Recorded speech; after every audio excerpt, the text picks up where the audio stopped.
Assalamualaikum warahmatullahi wabarakatuh.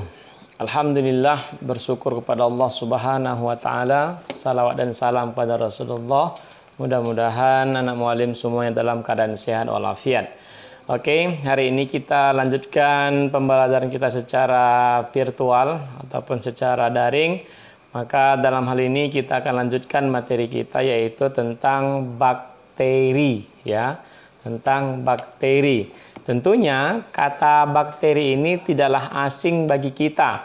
Ini sudah senantiasa kita lihat di kehidupan kita sehari-hari. Namun dalam artian bukan lihat bentuknya, namun kata-katanya, ya, sama seperti virus yang hari ini masih merebak di negeri kita, virus corona salah satu contohnya. Maka bakteri adalah salah satu jenis makhluk hidup yang sudah kita jelaskan kemarin di awal, yaitu bagian dari kingdom makhluk hidup. Maka bakteri ini tentunya ada yang menguntungkan, ada yang merugikan.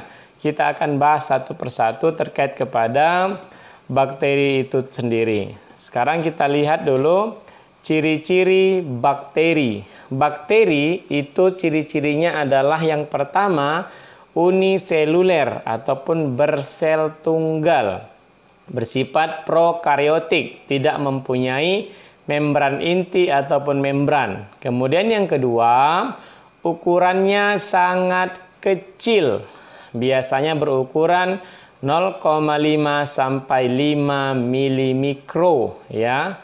Kemudian hidup secara sendiri-sendiri ataupun berkoloni, dan bersifat parasit ataupun bersifat saprofit, ya. Kemudian umumnya tidak memiliki kloroplas kecuali bakteri klorofil dan bakteriopurpurin, ya, itu yang memiliki kloroplas yang sehingga bisa membuat makanan sendiri. Kemudian berkembang biak secara vegetatif dan secara generatif. Hidup bersifat kosmopit, artinya apa? Dapat hidup dan ditemukan di mana saja. Itu dia untuk ciri-ciri bakteri. Kemudian kita masuk kepada bentuk-bentuk bakteri. Ini tentu sekali lagi dapat dilihat dengan menggunakan alat, yaitu mikroskop, ya. Maka bentuknya dibedakan menjadi beberapa bahagian. Yang pertama berbentuk kokus ataupun bulat. Dan kokus ini juga dibagi menjadi beberapa bahagian. Yang pertama kita sebut dengan monokokus, berarti satu bulatannya. Diplokokus, dua bulatannya.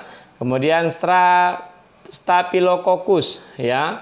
Kemudian streptococcus, sarkina, dan tetracoccus. Ini adalah bahagian dari bentuk bakteri yang bulat. Kemudian bakteri berikutnya adalah berbentuk basil ataupun bacillus, berbentuk batang. Sama juga ada monobacillus, ada diplobacillus, dan ada streptobacillus. Kemudian bentuk yang berikutnya adalah berbentuk spiral ataupun koma, ya, spiral, yaitu ada vibrio dan ada spiroseta. Ini adalah bentuk-bentuk dari bakteri itu sendiri. Kemudian berdasarkan alat geraknya, ya, berdasarkan alat geraknya, maka bentuk bakteri dibedakan lagi menjadi beberapa bahagian. Yang pertama adalah monotrik, artinya terdapat satu alat gerak di bahagian salah satu ujung dari bakteri tersebut. Kemudian yang kedua adalah ampitrik. Apa itu ampitrik? Memiliki dua bahagian, namun berbentuknya hanya satu saja. Kemudian yang ketiga adalah lopotrik. Apa itu lopotrik? Yaitu alat geraknya terdapat di salah satu ujungnya, namun sudah lebih dari satu alat gerak. Kemudian yang terakhir adalah peritrik, yaitu terdapat di seluruh permukaan tubuh bakteri tersebut alat gerak yang ada, ya. Itu dia untuk bentuknya. Kemudian kita masuk kepada struktur bakteri. Nah, kita lihat pada gambar bahwasanya bakteri ini memiliki bahagian-bahagian secara strukturnya. Sama seperti kemarin virus kita jelaskan yang mana bagian-bagiannya. Sekarang juga sama, bahwasanya bakteri tersusun oleh yang namanya kapsul. Yang pertama itu yang membungkus bakteri tersebut. Kemudian yang kedua adalah dinding sel, memiliki dinding sel. Kemudian yang ketiga itu membran sel. Yang keempat sitoplasma ataupun cairan sel. Yang kelima ribosom, yang keenam DNA, yang ketujuh flagel. Inilah alat gerak yang tadi yang kita lihat berdasarkan alat geraknya tadi dibedakan menjadi 4 bahagian. Kemudian anak mualim dirahmati Allah Subhanahu wa taala, ini bakteri ini dapat diklasifikasikan menjadi 2 bahagian.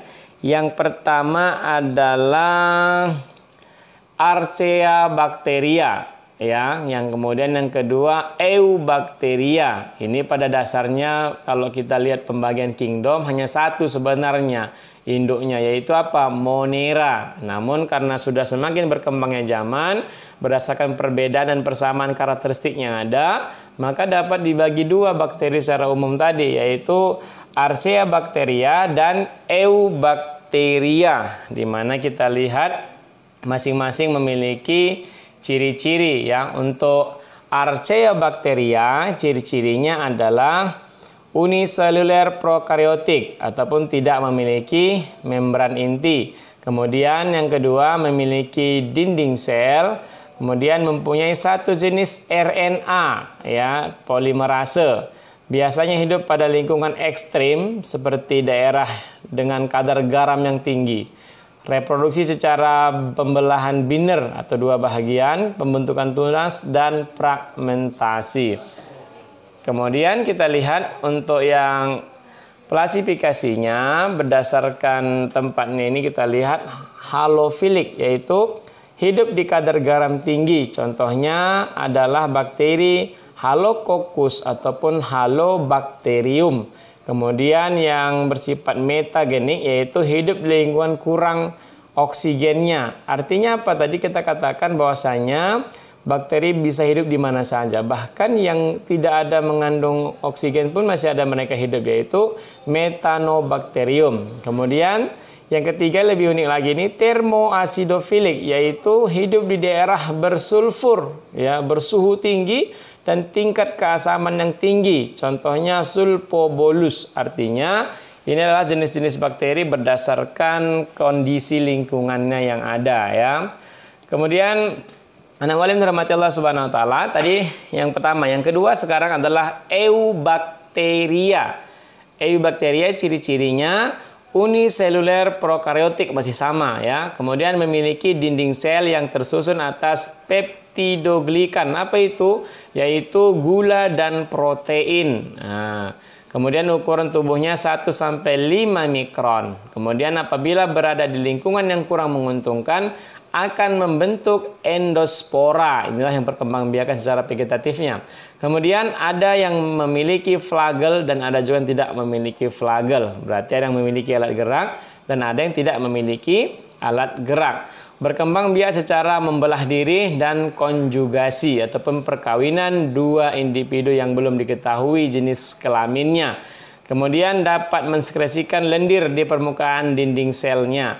Dan ada yang memiliki klorofil dan ada tidak yang memiliki klorofil. Itu kalau kita lihat terkadang di rumah, misalkan nasi yang tidak kita makan tepat waktunya, basi, itu kan berlendir. Itu salah satu indikatornya bahwasanya basi tadi itu diakibatkan oleh yang namanya bakteri.